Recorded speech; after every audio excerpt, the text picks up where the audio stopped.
Hello there, everybody. Welcome back to the channel, to the Butterfly Monkey channel. um, this is a continuation. It's the subpart 3, right, to part 6, which deals with the trustees, agents, and officers section of American Jurisprudence, Business Trust, Volume 13. To continue on that, we'll be going on this section. This is liability to third persons, dealing with trustees, officers, and agents, right? So to start, subsection 66 generally, since the primary function of a business trust is to carry on a commercial activity rather than to foster and preserve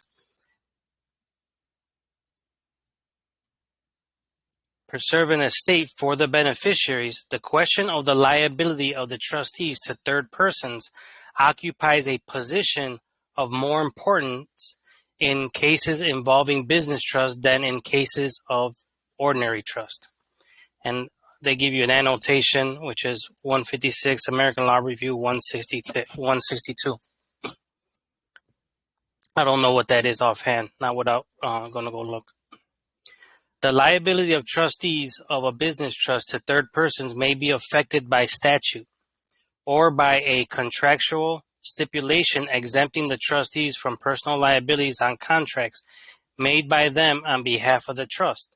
Also, it is possible for the creditor, by his own action, to forfeit the right to enforce the personal liability of a trustee of a business trust, and a creditor may be estopped to assert the individual liability of trustees. Now, what I want you guys to understand, when they tell you that it could be affected by statute, the statute is not just made willy-nilly based on commercial law or something like that. This is based on a principle of the common law or equity, right? Because the way to understand what like the common law is, right, and that every state in the union has adopted the common law, right? They have enacted statutes based on that common law. For example, theft or murder, right? That is not something that the government just created a statute to protect people on. No, it is the people, a common law principle that they have established themselves and gave that power to the government for them to protect them instead of us doing it ourselves. All right, so that's what I need you to understand in regards to statutes, because of the idea of people believing statutes don't apply to them or something like that, which is stupid. Some statutes don't, absolutely, but you have to understand the context. The context is more important. So footnote 17, right, which deals with that specifically, the statute providing that liability to third persons for any acts, omissions, or obligation of the trustees of an express trust shall extend to the whole of the trust estate, but that no personal liability shall attach to the trustees for any such act, omission, or liability. Okay, well, here you have a statute that is for, right? It's a positive. Right, they're telling you that there's a statute that provides liability protection, right, for any acts, omissions, and everything shall extend to the whole trust estate and not to who? The personal liability to the trustees. But it's specific for acts, omissions, or our obligation, right? Usually that's going to be dealing with negligence and stuff like that, but nonetheless, it's the principle that's being passed on there that got enacted into a statute. Infra is 9. They're telling us to go to section 69. What was it? Well, this is what we already read. Contractual stipulation exempting trustees from personal liability. So we already went through that. Holding that where a landlord, with knowledge that a trustee had resigned, entered into a valid agreement with the other trustees for a reduction of rent without consulting the trustee who had resigned, the lessor had surrendered the lease to such trustee and could never recover against him for rents due thereunder.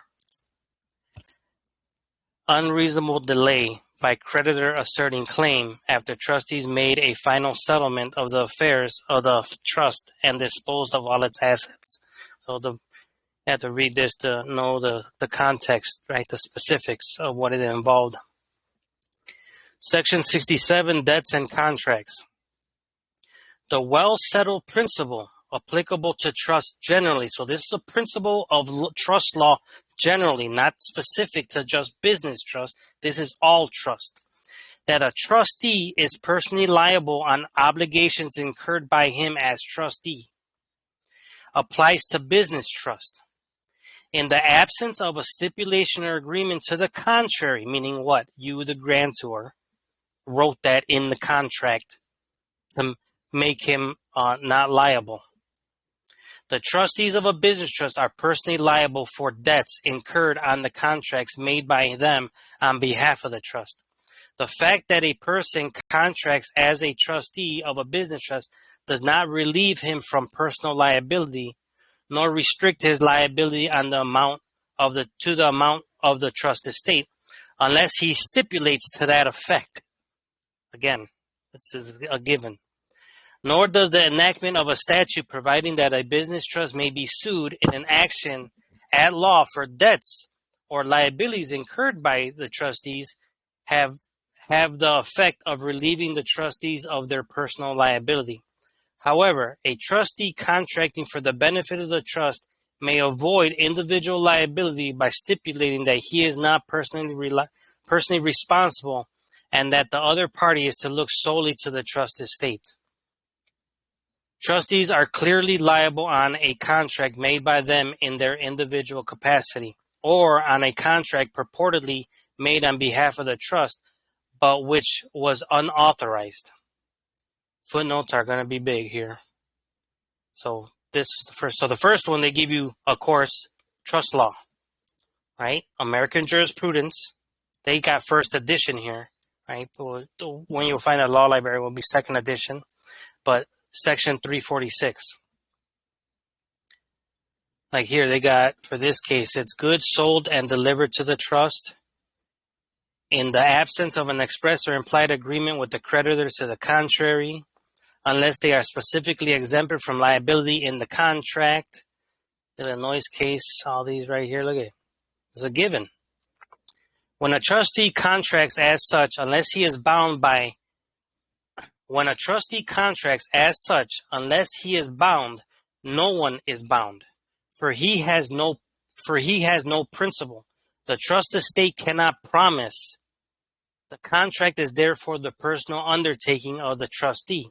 As a trustee holds the estate, although holds the estate, although only with the power and for the purposes of managing it, he is personally bound by the contracts he makes as trustee, even when designating himself as such. The mere use of the promissor of the name of trustee or any other name of office or employment will not discharge him. And that's a United States case. Doesn't show what state.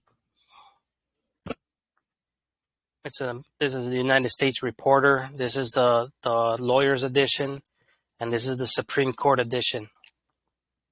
So he took it all the way to the top.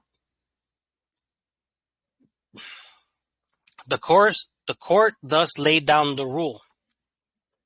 A trustee is personally liable on the contracts which he makes as trustee, unless from the terms of the contract itself or from the surrounding circumstances, it appears to have been the intention, like the grantor's intention, of the contracting parties, because the grantor is the contracting party when you're creating the trust, to exempt the trustee from personal liability. The trustees are personally liable for the debts of the trust, even though the creditor knew of the trust organization and charged the goods for which the debt arose to the trust in its assumed name. And this is just, like I said, it's a given.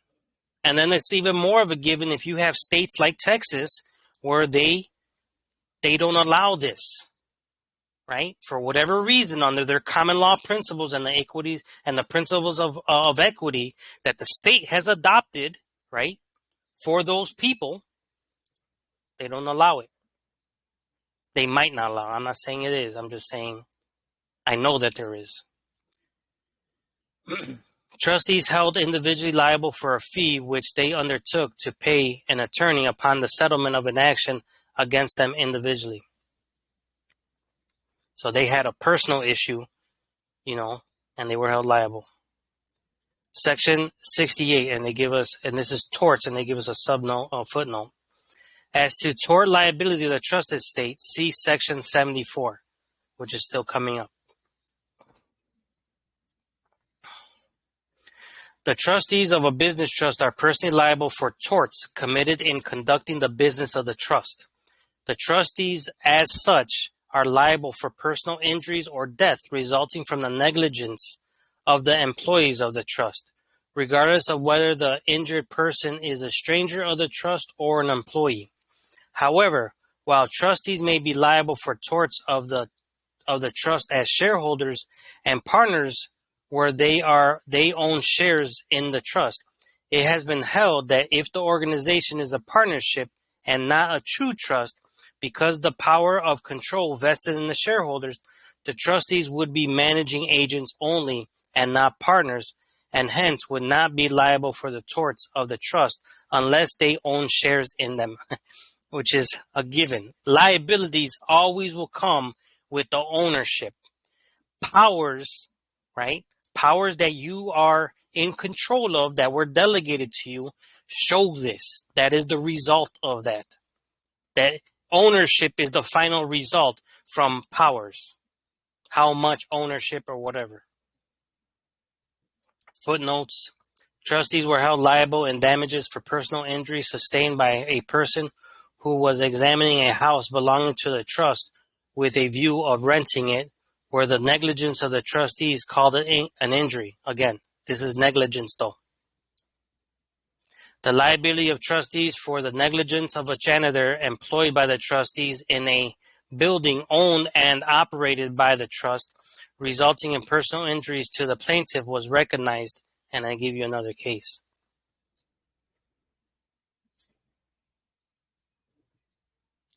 Section 69. Agreement with creditors as to immunity or liability of trustees. Indication of representative capacity. The trustees of a business trust may, by contractual stipulation, exempt themselves from personal liability on contracts made by them on behalf of the trust. Such an agreement against personal liability on a contract is valid and is not illegal or contrary to public policy.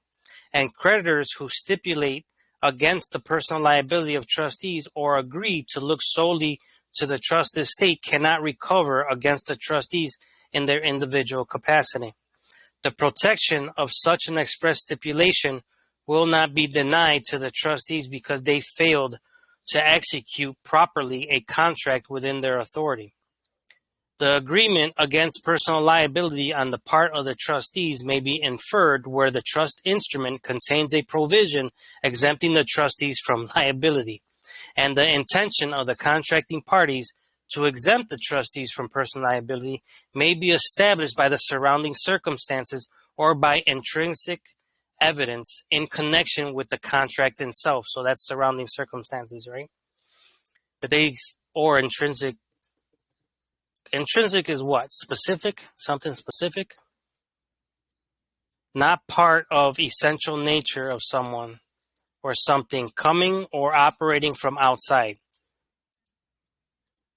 However, the mere fact that a statute, a person contracting with trustees of a business trust could maintain an action against the trust does not create a presumption that such person accepted the trust rather than the trustee as the party liable.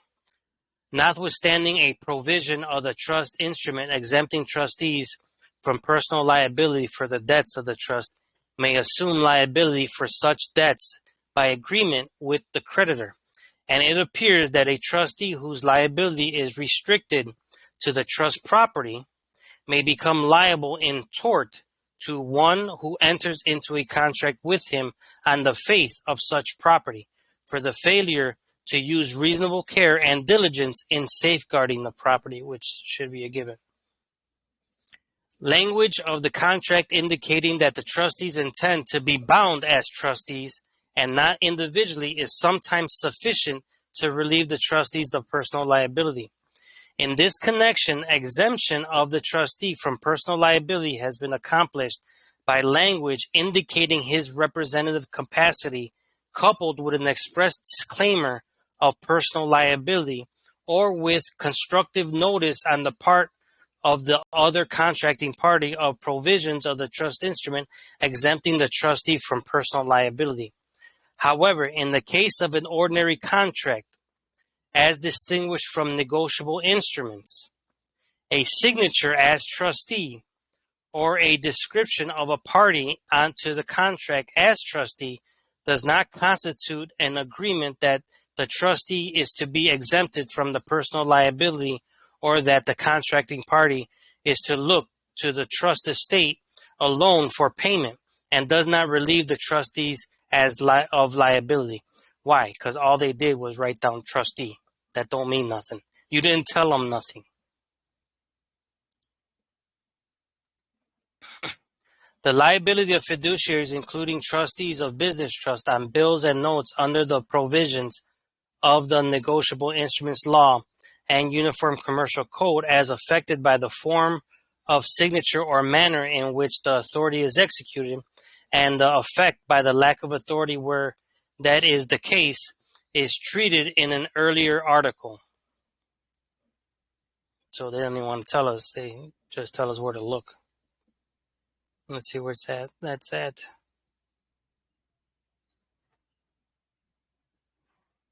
it's number 8.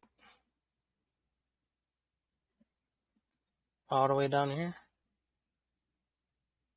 Yep. And they tell you to go look up American Jurisprudence, Volume 11, Bills and Notes.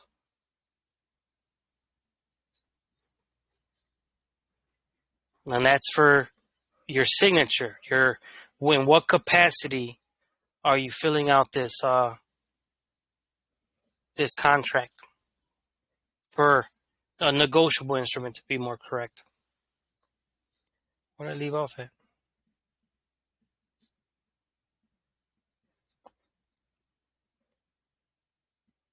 Wow, I lost my plot. Torts, 13.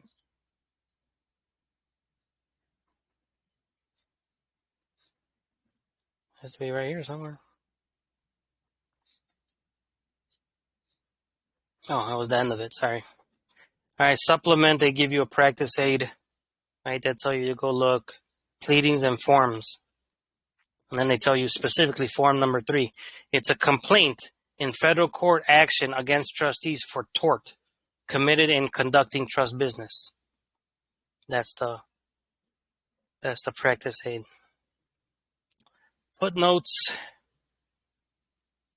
Like they don't give you no description, but they just tell you in which the trustees were also shareholders. So you already know they're trying to hit them as some partnership or something.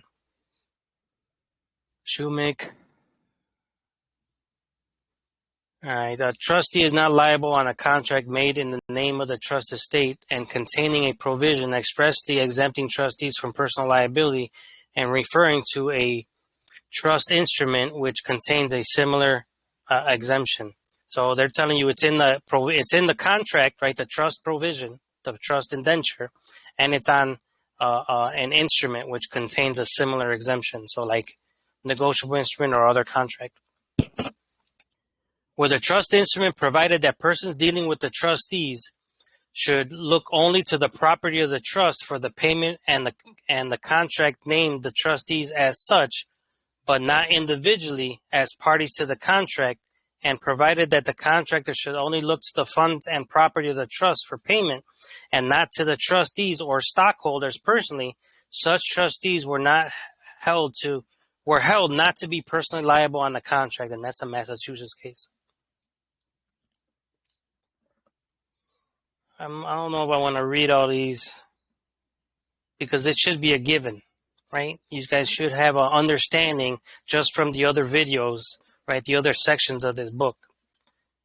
The fact that trustees failed to insert in a promissory note a stipulation exempting the trustees and shareholders of the trust from personal liability pursuant to the requirement of the trust agreement that they insert, right? So this is pursuant to the requirement that the grantor put in the trust agreement, that they insert in every written contract a stipulation to that effect, does not place them in the position of having executed the note without authority, so as to render them personally liable on the note, notwithstanding the indication therein of their representative capacity.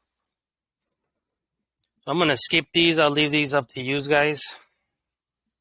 I will read this one. Shoemake, because this is a great case. Provision of a contract by trustees of a business trust that it was executed not individually but as trustees to bind the trust estate. And there's another good case too, Levy versus Nellis. Inserting the words as trustee of the trust as a reference to the trust instrument and the additions of the words and not individually. But this is Illinois. You know, you might have other considerations or restrictions, or the state that you're in might want more, right? Want more for your constructive notice to the contracting party that you as a trustee are contracting with.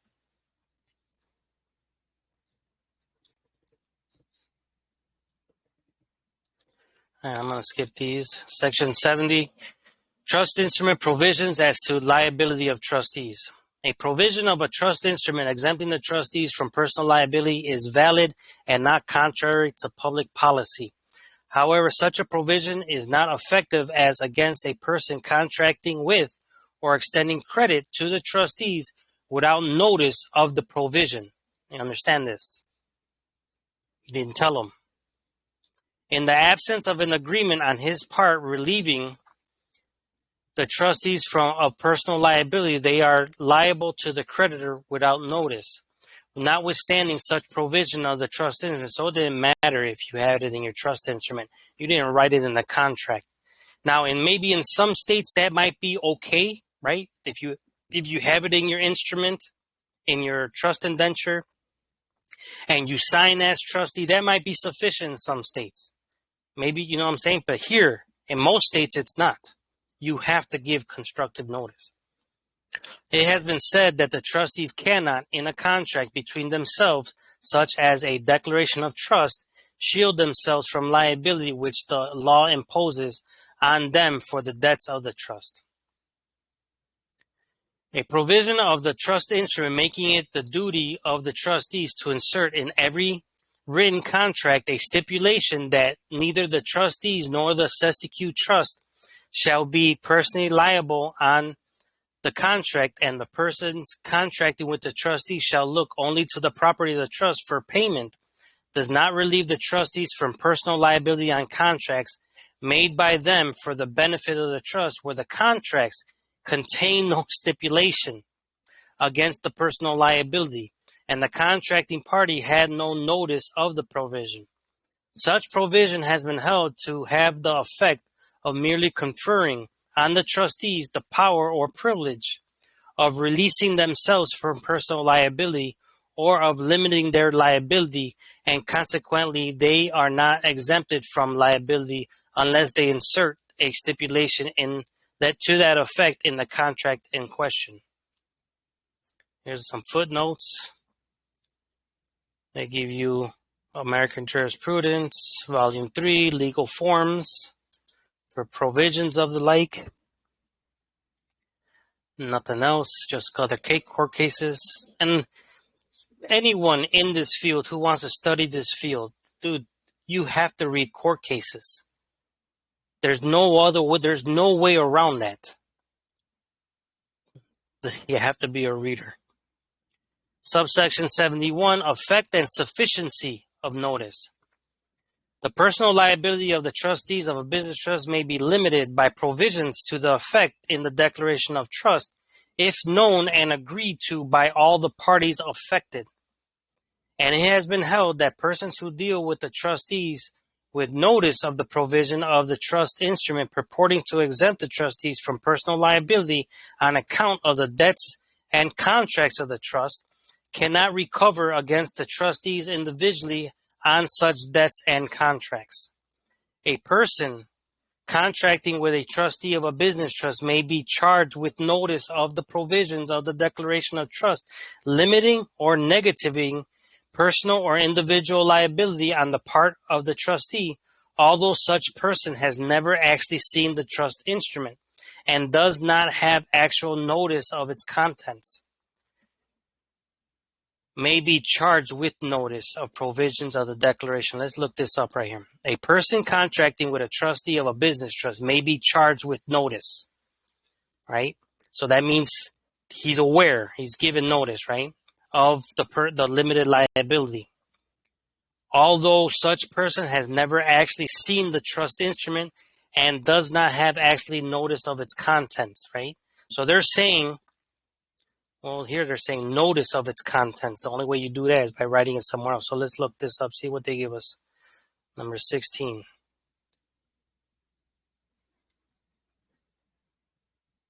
Am I not? Right here. I'll read it. Footnote 16. Where the form of the contract showed that it was made solely on the business of the trust, the trustee executed it in its capacity as trustee, and the opening clause of the contract stated that it was made with the trustees of the trust under a declaration of trust bearing a certain date and recorded in a designated place. And this is important here.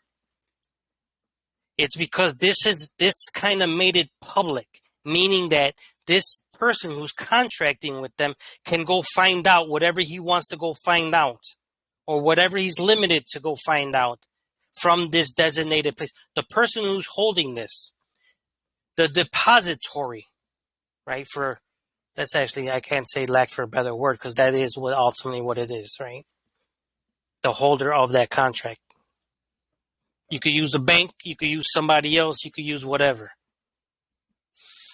But one suing a trustee on a contract is not required to negative knowledge on his part of the provision of a trust instrument purporting to exempt the trustees from liability. This is actually a good case too, Illinois case. Actually, number 17 too, in which the name of the trust was McCoy Directory Company.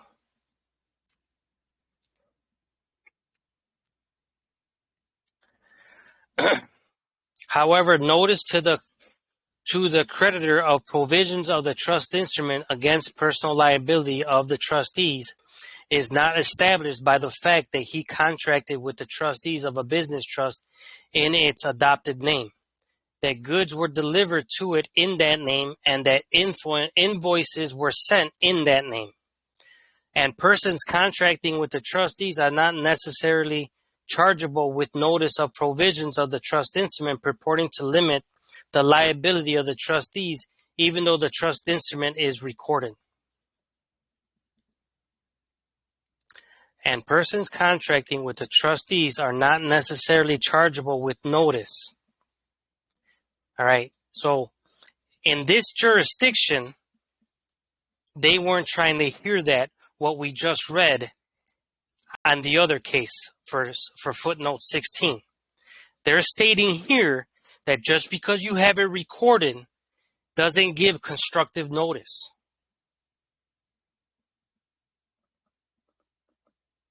And persons contracting with the trustees are not necessarily chargeable with notice, meaning they weren't given notice just because it was submitted to a depository. It's all about the jurisdiction that you're in. The principles of common law and equity, right?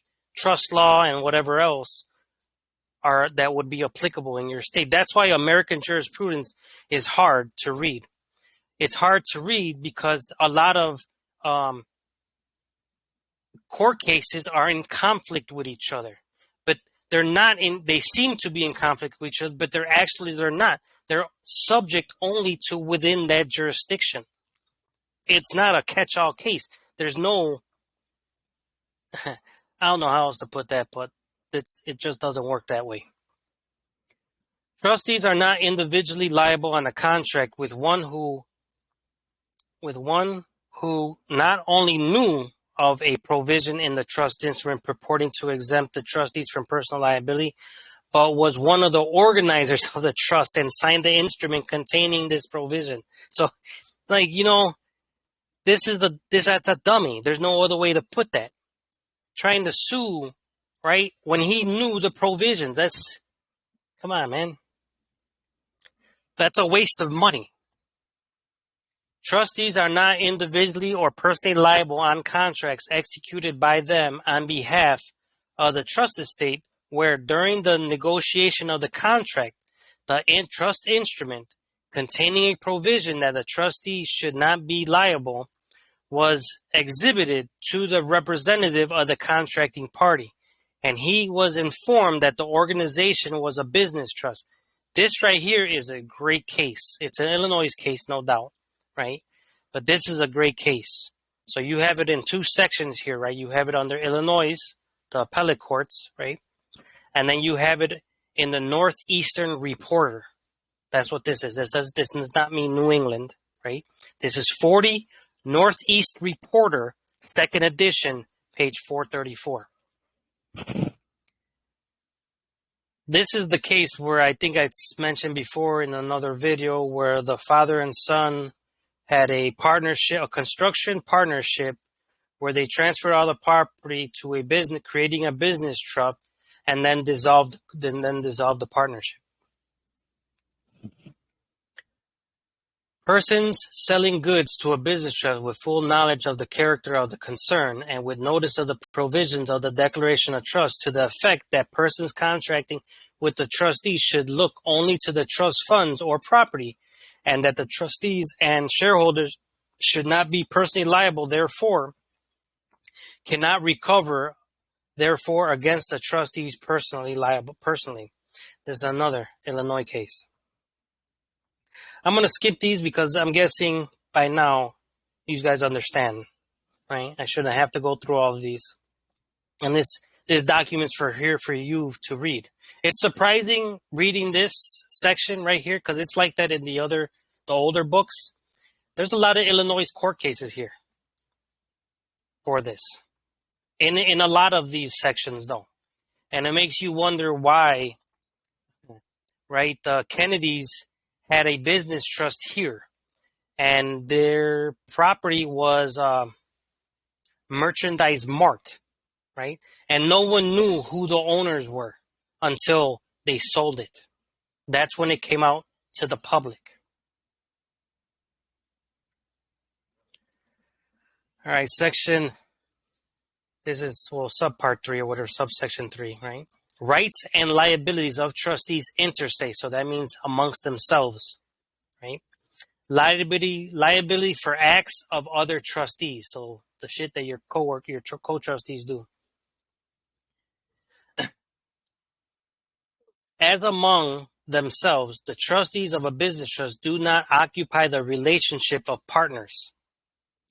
While a provision of the trust instrument exempting the trustees from personal liability may constitute a contract as between the trustees, precluding one of them from recovering against another on account of a trust indebtedness, such a provision does not prevent a trustee who has been relieved of his liability as such from recovering against the other trustees on an indebtedness not contracted directly between the trust and the trustee, but assigned to the trustee after his release from liability as such.